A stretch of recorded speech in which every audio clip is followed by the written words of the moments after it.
Hello everyone, this is Jimmy and welcome to episode 17 of FTB Infinity Evolved Skyblock mode. All the living rock and living stone we started producing last episode is done, so I can turn this off.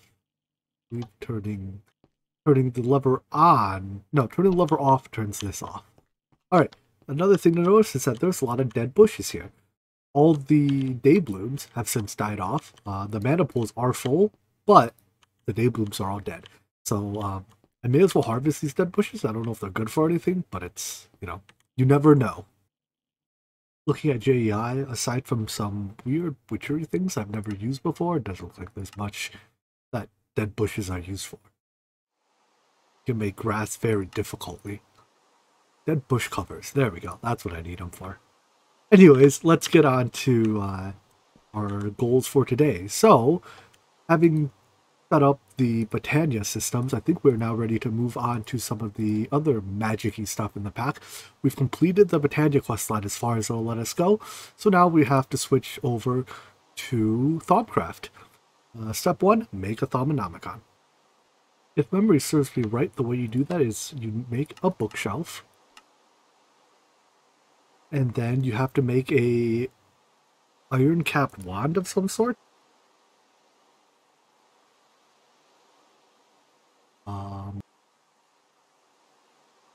Yeah, an iron-capped wooden wand.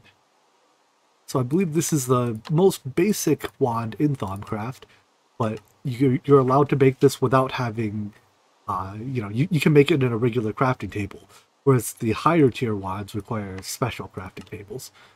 So, it can be a stick and take these two and click one on the other. So put the bookshelf down, click it with this, and that gets us a Thumbnomicon. Next up, we need a Arcane crafting table, or Arcane work table. I believe this is the same thing. You right-click a wand on crafting table, I presume. Like so. Like so. Like, not like so. Wrong table. It has to be a Thaumcraft table, not a crafting table. This is, the Thumbnomicon tells you as much, if you bother to take the time to read it, which I clearly did not. There we go. That places your wand on the table, and now you have your Arcane crafting table. So, wands hold a resource called this in this version of Thaumcraft, and there's a couple ways to collect this. One of the easiest is to get it from mobs dying. When mobs die, they drop a little bit of this. Oh boy, it's a lot less than I thought. If you look carefully, see those little dots floating around? That is the this, and I'm trying to absorb it into our wand. Here we go. You can see by just standing here for a little while, I've gotten a little bit of this absorbed into the wand.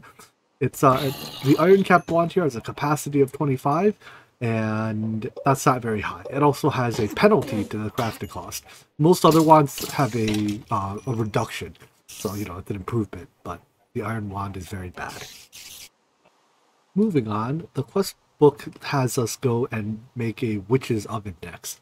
So I don't know if it's skipping some steps or whatnot, but let's see what it takes to make that. The witch's oven's from witchery, so I assume we have to do some stuff in Thaumcraft before we can make that. And here it is.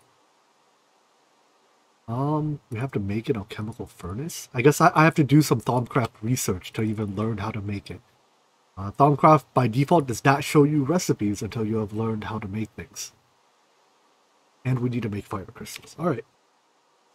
In order to research things in Thaumcraft, you need a thermometer to scan stuff and gain research points. At least that's the easiest way to get started. However, to make a thermometer, we need these shards. Normally, they just world gen, but we don't have a world to generate, so we have to craft them. They're made by hammering certain things, so you can hammer, say, stone slab, or double stone slabs for order shards. You can hammer grass for earth shards, air shards, it's sandstone, I guess that's a sandstone double slab, so on and so forth. So, let me get a list of, I think there's 6 different types of shards, and let me get a list of here, we can look right here. Let's pin all 6 shards, and then take a look at the resources we have to hammer for them. So that's sandstone double slab, that doesn't look too bad. another brick. That shouldn't be too bad. This is ice, and then it gives something else. All right. Grass, stone double slabs, and TNT. All right. Surprisingly, the hardest blocks to create here will be grass and the nether brick. Technically, too, we can't actually create stone double slabs. Like this crafting recipe doesn't... Oh, it does work. Oh, it works if you do it in this table because you can choose. I was trying it in my inventory, now it's just getting, you know. No. Let's see if you can, if I'm allowed to hammer a stone double slab item in a automatic hammer.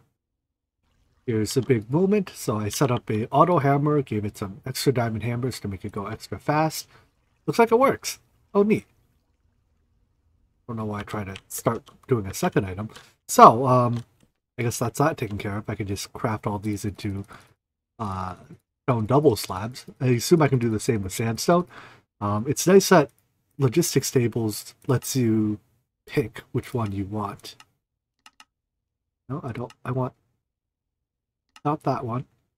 Looks like we are unable to actually craft sandstone double slabs. Okay, so this one we have to do slightly differently. The rest of these can be crushed in a historically in a auto hammer, but for the sandstone double slabs, it looks like we'll have to take a slightly different approach. We have to build up the sandstone double slab in world. So I have a autonomous activator here. I just gave it a little bit of power to test it out. We fill this up with regular sandstone slabs, let it click to place the slabs, and then we have a diamond hammer here that, well, it does the hammering.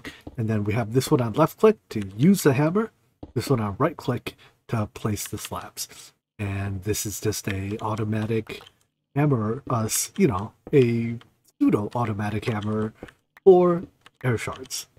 So I'll go ahead and set up a automatic hammer for each of the shard types, with the exception of nether brick and grass for now, because we just don't have those resources automated yet. Apparently auto hammers blocks sideways, like the little picture they're showing is sideways. TNT's lying on its side. There I learned. Anyways, I have the beginning of this system set up. So the sandstone slabs, the TNT, and the stone double slabs are supplied via logistics pipes. There's an active supplier in each. They go into the auto hammer or into this autonomous activator. Right now I have this autonomous activator configured to require a redstone signal to run. I'll probably measure the fullness of this drawer, and if the drawer is of a sufficient fullness or greater, we'll turn this off so that you know, we don't spew air shards everywhere all the time. Anyways, to pick up the air shards, I made a ender collector. So we'll put this here. There we go. And then I just have to lock the drawers. And only air shards will go into this drawer now. And then I can use item conduit or something to move these items. The water shard here is the only shard that produces a byproduct. So the crushing of ice produces water shards and ice shards for some reason. I don't even know what these do. Oh, turn back into ice. Well, they're not particularly useful then. Anyways, I just have the ice shards in a drawer that you can void. I guess the idea is if you have enough fortune or luck on your hammer, you can get a net increase in ice, right? One piece of ice will produce more than 4 ice shards, which you can use to remake the ice. I don't know. I mean, ice is free anyways. I have a glacial precipitator here. Is making ice for me, and I have a drawer full of it at all times. To shut off the air shards once we reach a certain threshold, I have a comparator measuring the fullness of the drawer. I also have an upgrade here that just emits the fullness of the drawer. I don't actually think the upgrade's required. In fact, I think if I take the upgrade out, it still works just fine. And then I just set the threshold. Oh no, it is required. Without the upgrade, it doesn't work. Alright, never mind. Put the upgrade back in. Upgrade in there. Alright, so it causes it to emit, well, it directly emits a redstone signal.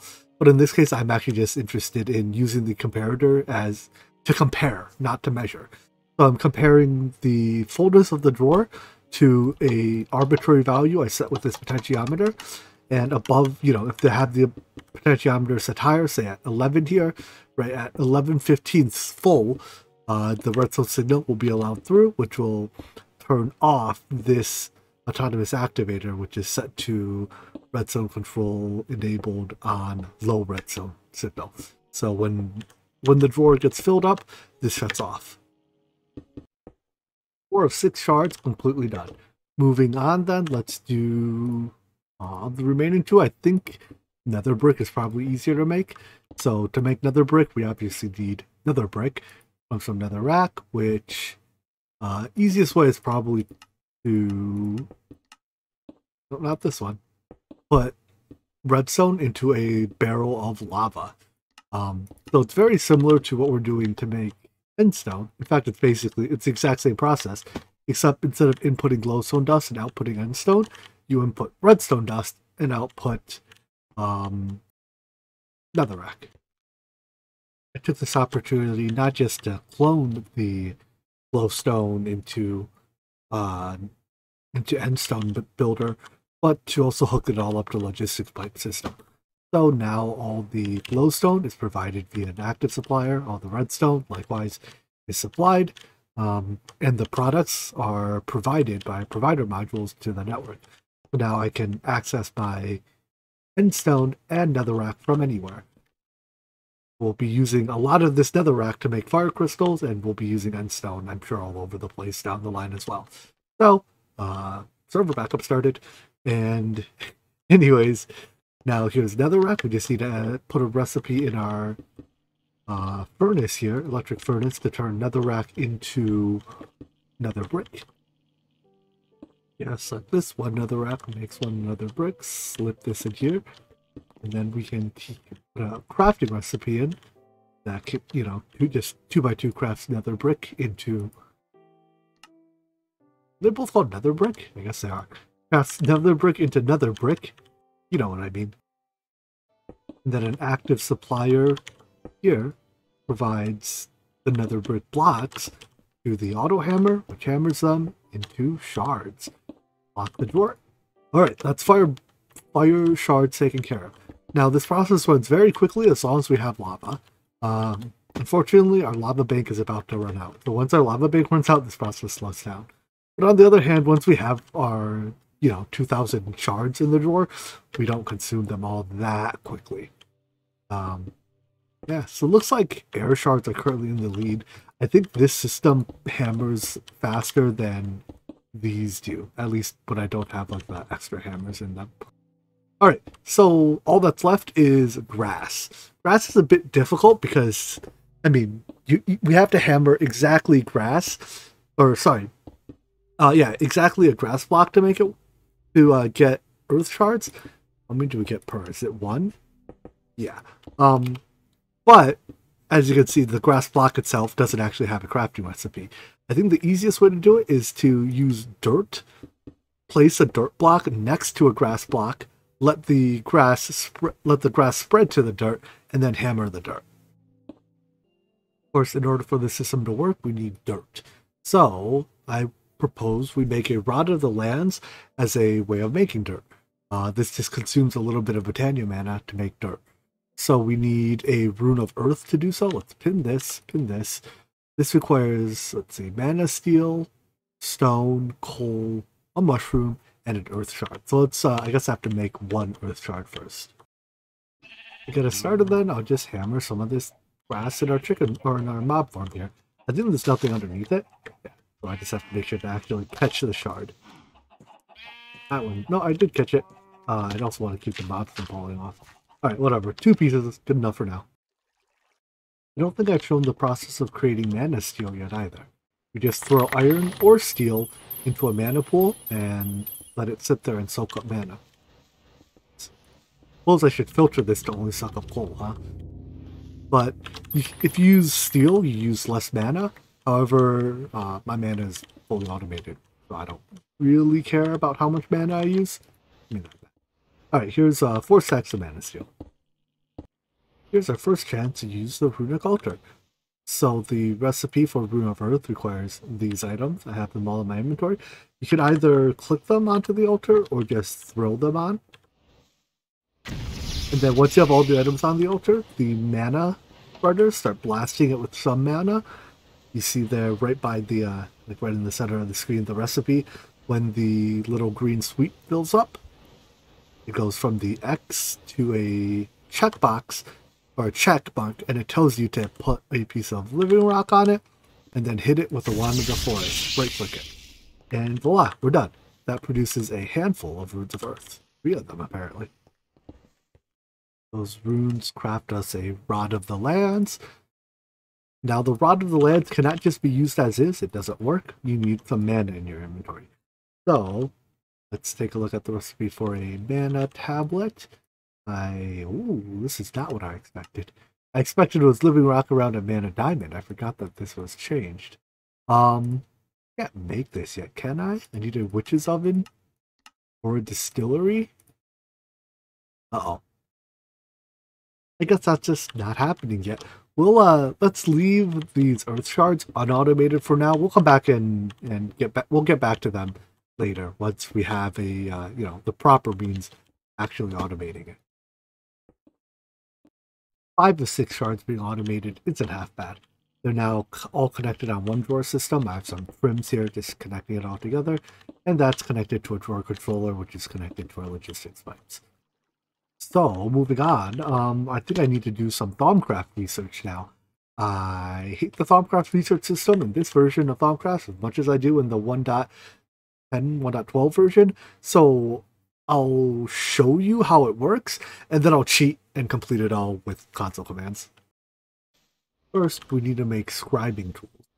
So, there's a bunch of them, but for now we can just make the basic scribing tools. That requires glass files, which is mana glass. So, throw glass into a mana pool, you get mana glass. We also need feathers, so I guess it's time to uncompress our compressed chickens. I love that explosion. Animals. I think those spawned in naturally. I didn't actually farm them. Here, we'll uncompress our cow while we're at it too. For a second there, I thought the compressed cow uncompressed into like what, a bunch of cows and and just like another compressed cow. Alas.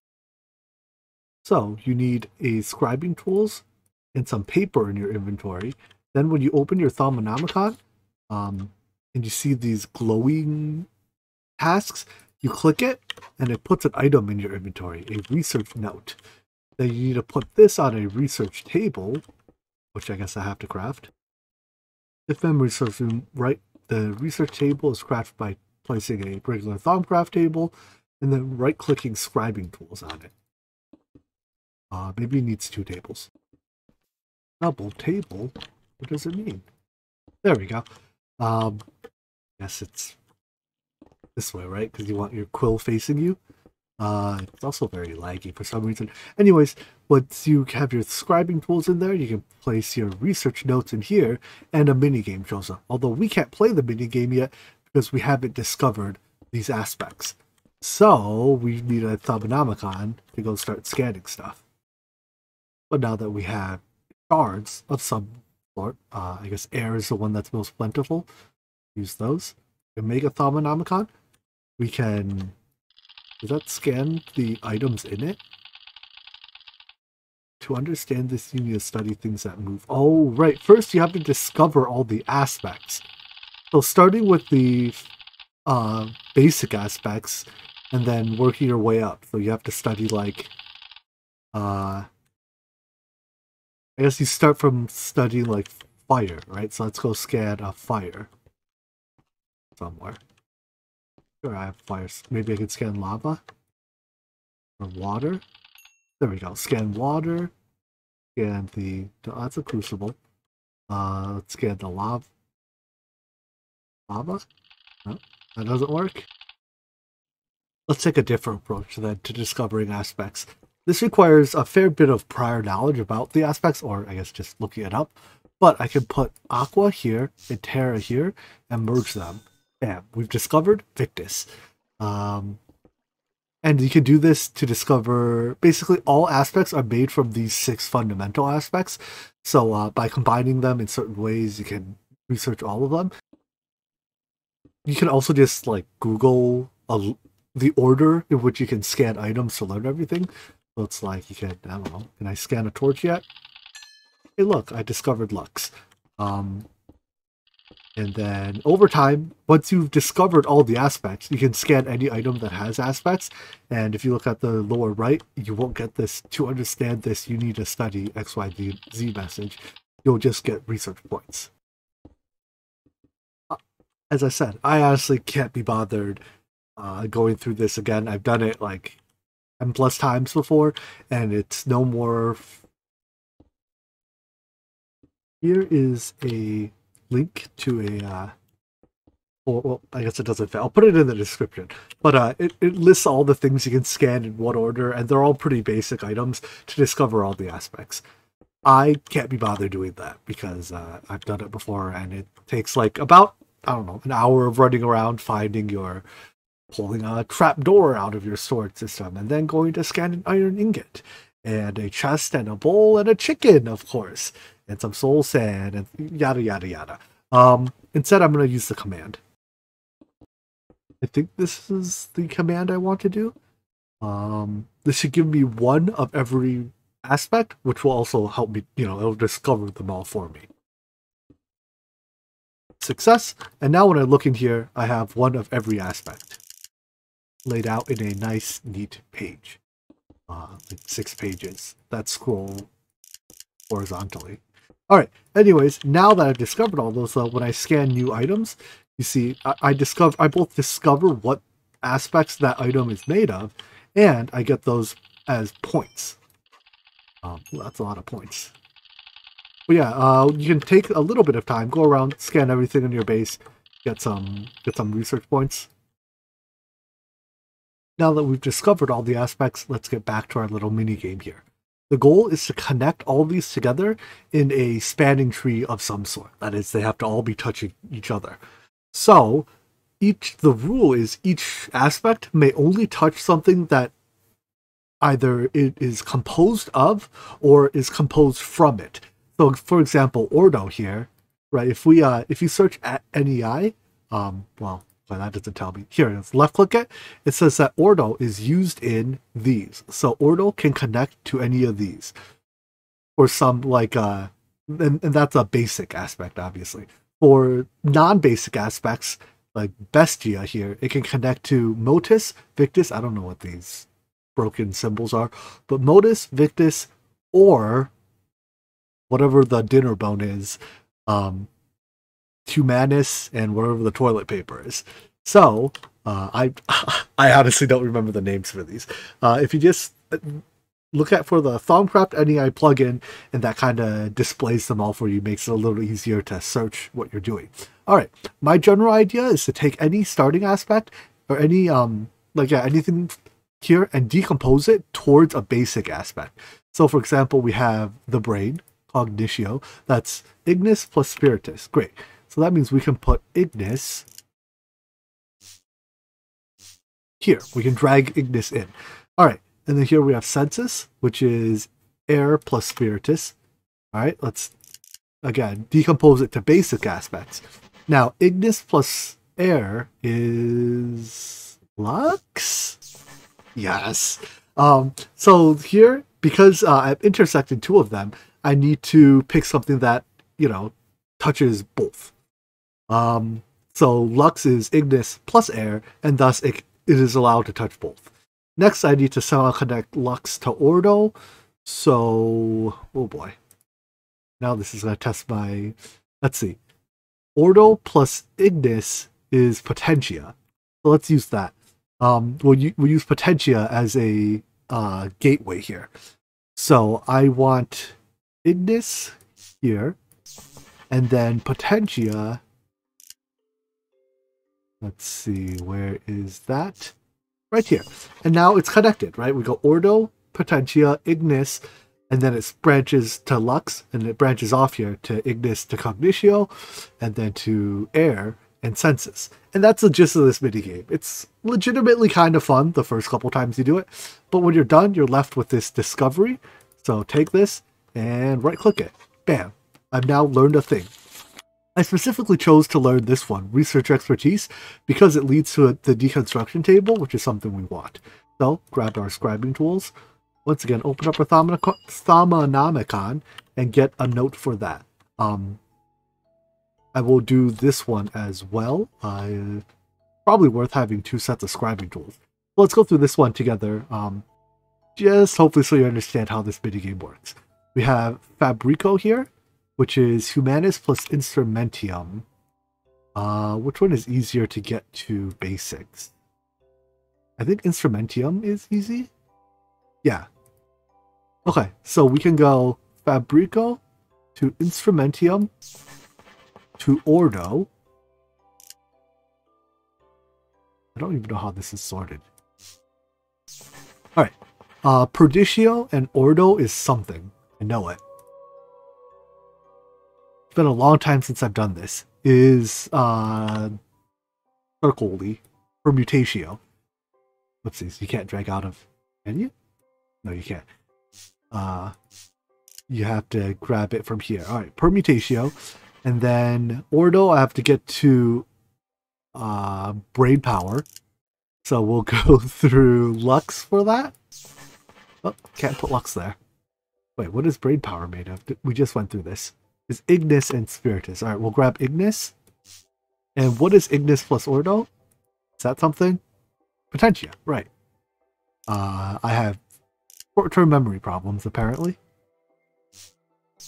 There we go. And now we're done with the note for the Deconstruction Table. Right-click to learn it. Now that allows us to make a Deconstruction Table. Doesn't look too bad. Let me go craft one of these. It uses a little bit of mana steel to make these mana steel tools. And the tricky thing is it isn't crafted in a regular crafting grid. Dun dun dun. So I need a table. Once oh come on, not there in my inventory. All right, once I have all this stuff, we can bring it over to our Arcane work table. Can I do this? Oh, I can't. Or am I just missing something?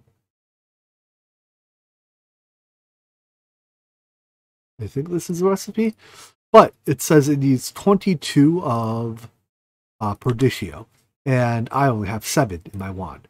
So I'm going to go finish charging my wand. For now, I'm going to just, once again, stand in my mob farm and let my mob farm charge my wand. This process is way on the slow side. It also doesn't seem to charge all the aspects evenly. I think different aspects come from different mobs. So, like, there's just less Ignis containing mobs. I don't know what mobs contain which aspect.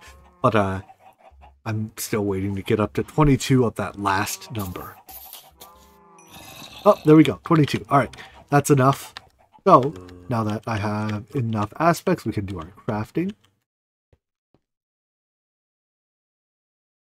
There we go. And there's the deconstruction table. All right, I'll place this where we currently have this crafting table we don't use.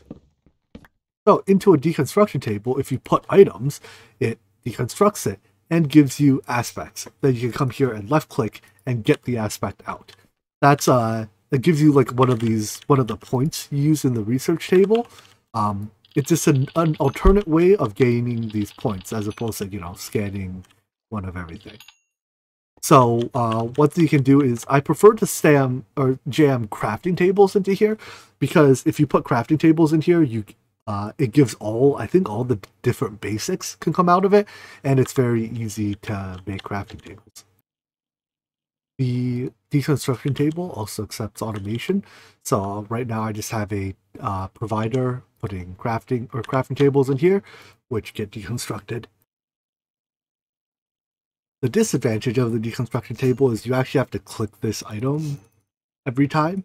So my typical strategy was just to get an auto clicker and then spend like an hour AFK here clicking these.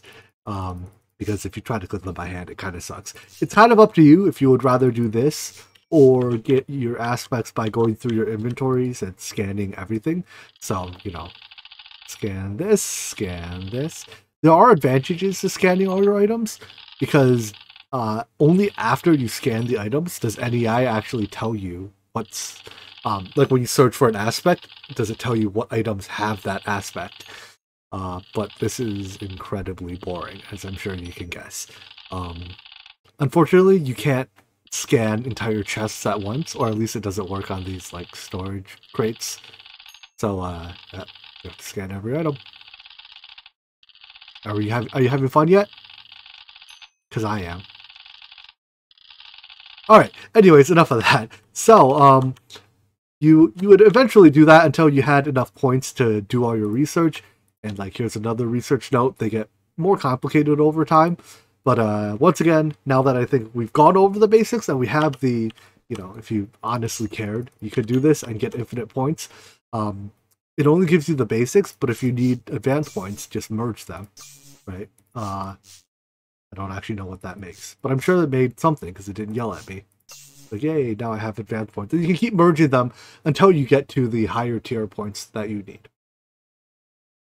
Alright, enough of this stupid research minigame. Here is the command that should give me all of the research. Do be warned, if you do run this, you get all the warp that comes with the research as well. Warp is like the insanity, I guess, that comes from doing Bombcraft. I don't know. That was loud. I'm sorry. I apologize.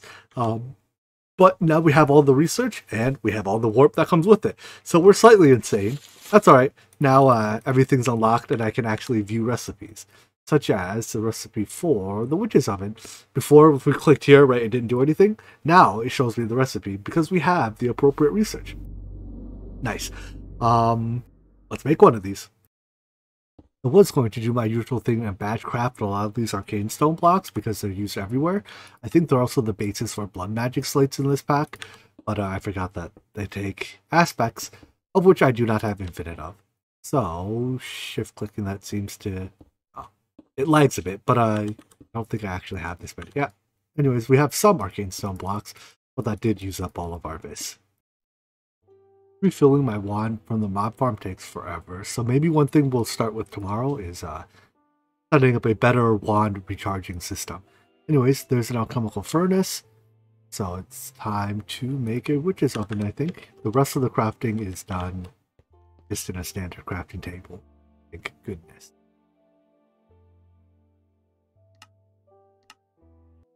One witch's oven coming right up. All right, so that should complete the quest. For better or worse, I feel like the quest didn't really. I mean, I guess it gave us the next goal. Moving on from here, if we were to follow the quest, there's a bit more witchery stuff to do, but I don't think we're quite ready to go there yet. There's still we have a lot of infrastructure left to build in Bombcraft. So that's unfortunately all the time we have for today. So let's leave that for tomorrow. We'll pick up from here and set up a lot more Thaumcraft infrastructure. It's also really cool now that I have a lot of automation going on in the base to watch all these items sit back and forth. Especially the ones that go towards the machine, bounce off the machine back into storage, and as soon as they hit storage, they go back to the machine. Sometimes I wish logistics pipes were a little bit smarter. Look at all that warp I'm gaining in the lower right corner. Anyways, I hope you enjoyed this video, and I hope to see you in the next one. Take care. Bye-bye.